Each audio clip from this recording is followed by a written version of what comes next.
Dead 2025 இன்னைக்கு நடந்த எக்ஸாம்ல வந்து சைக்காலஜியில் உள்ள கொஷின்ஸ் எந்த பேஜில் இருக்குது அப்படின்றதோட இந்த வீடியோஸ் போடுறேன்.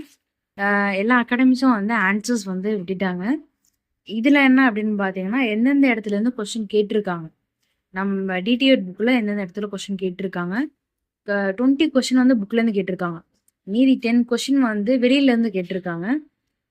புக்கு பேஜ் நம்பரோட கொஷின்ஸ் வந்து நான் சொல்கிறேன்.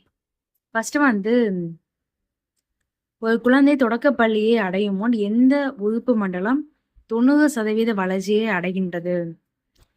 இங்கிலீஷ்ல வந்து பார்த்தீங்கன்னா which system of the human body reaches 90% development even before a child enters the primary school? So அது வந்து எதுனா நர்வஸ் சிஸ்டம். ஸோ வந்து நரம்பு மண்டலம் தான் இதுக்கான ஆன்சர். இது வந்து புக்கில் ஃபர்ஸ்ட் லெசன் இருக்குல்ல, நம்ம டிடிஎட் புக்கில் ஃபர்ஸ்ட் லெசன் வந்து ஃபர்ஸ்ட் லெசனில் வந்து இப்போ பேஜ் நம்பர் 2ல பார்த்தீங்கன்னா இந்த இடத்துல இருக்கும். ஸோ ஒன்ஸ் நரம்பு மண்டலம் மிக வேகமாகவும் இந்த இடத்துல தொடக்க கல்வி பயில பள்ளிக்கு வரும்போது குழந்தைக்கு நரம்பு மண்டலம் 90% வளர்ச்சி அடைந்து விடுகின்றது. ஸோ நர்வஸ் சிஸ்டம் வந்து 90% ஆகிடுது அப்படின்னு சொல்லிட்டு கொடுத்துருக்காங்க. இதை அப்படியே தான் கொஸ்டினில் கேட்டிருக்காங்க.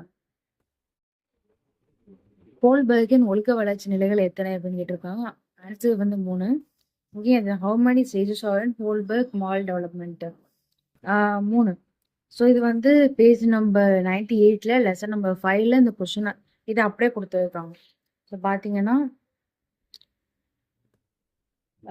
ஒழுக்க வளர்ச்சியின் 3 நிலைகள் வந்து ப்ரீ கன்வென்ஷனல், இன்னொன்று போஸ்ட் கன்வென்ஷனல் ஸ்டேஜ்.